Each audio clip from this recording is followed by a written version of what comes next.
Hello and welcome to Jason's Weird Reads. I'm Jason White, and today we are going to be starting the Week of Weird.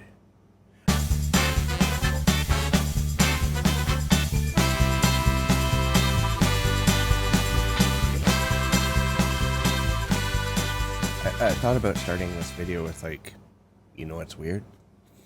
The Week of Weird is weird, but it's probably a good thing I didn't do that. All right, so this is my TBR.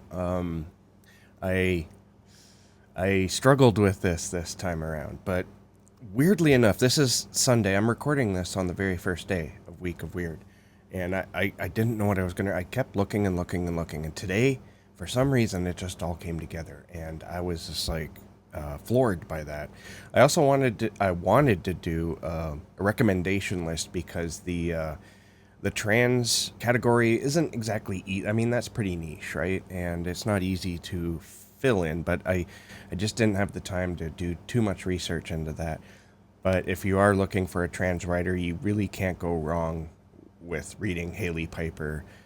She's weird. Her fiction is weird. I think everything I've read by her is weird, and actually, she's on my list here in that category. So you're just gonna have to see what that is in just a couple of seconds because I'm gonna go in order here.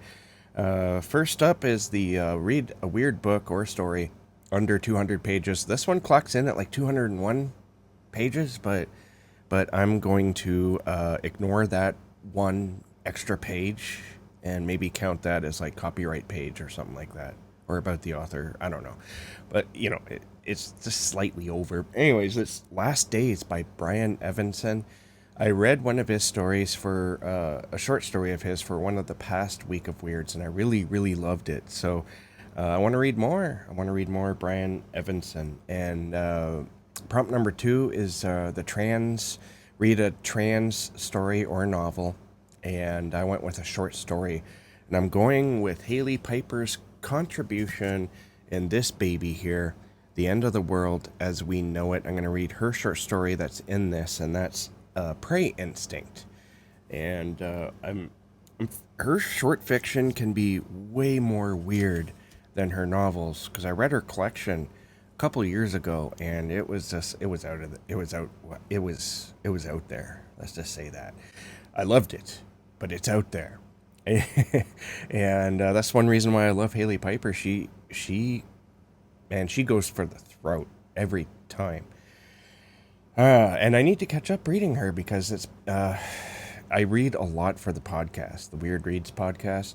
I interview a lot of authors there and do like deep dives and whatnot. Also, the Stephen King podcast that I do, I do a lot of reading for that. So it's hard for me to break free from that and go read something that I want to. And so I don't know, maybe I need to get Haley on the show again because I had her on the show, I think in 2021, 2022, somewhere in that area. And that was one reason why I read a whole bunch of her books. So maybe I just need to do that again. Anyway, getting back on track here. Prompt number 3 is read a short story or a novel by a work in translation. So somebody who's not from your country and their language has been translated into English. And this one went around the first couple of rounds a Week of Weird, I believe. And I wanted to read it then, but I don't know why I didn't. I just didn't, but I'm going to now. And that's The Vegetarian by Han Kang. So I'm very much looking forward to reading The Vegetarian. I hear it's very weird, and well, this is what it's for. I can probably knock both those books off very easily this week. I've created myself an extra little window here so that I can participate in the Week of Weird, so I can fit these 2 novels in. And the very last prompt here is our group read, which if you join the Discord, you can participate in. And I'm going to read that as sometime this week. Probably sooner the better. Anyways, the story is House of Souls by Arthur Machen. Now, this is one thing I kind of hope Crystal decides to keep going with these, because this is like almost like a history of weird fiction. Weird fiction comes from like the 1800s to I guess you could say until the time they started calling a lot of ghost stories and whatnot horror instead, or just plain old ghost stories instead of weird fiction. But you know, a lot of these stories are actually weird too, and they're classified, I think, moderately or modernly accurately because, as I just said, they are still weird.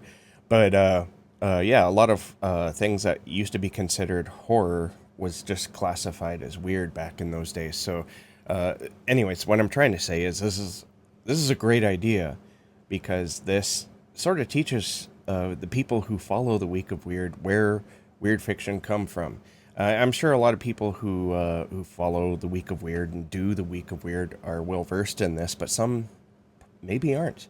And so that's, I don't know, I just think it's excellent. It makes me excited. So I want to thank Crystal for inviting me to co-host again. And as we go into this Week of Weird, I hope that you guys have a very weird week. Thank you. Keep being safe while being weird. And most importantly, as I say at the end of all my videos and podcasts, keep being weird because weird is important these days. And I'll catch you guys in the next bookish video.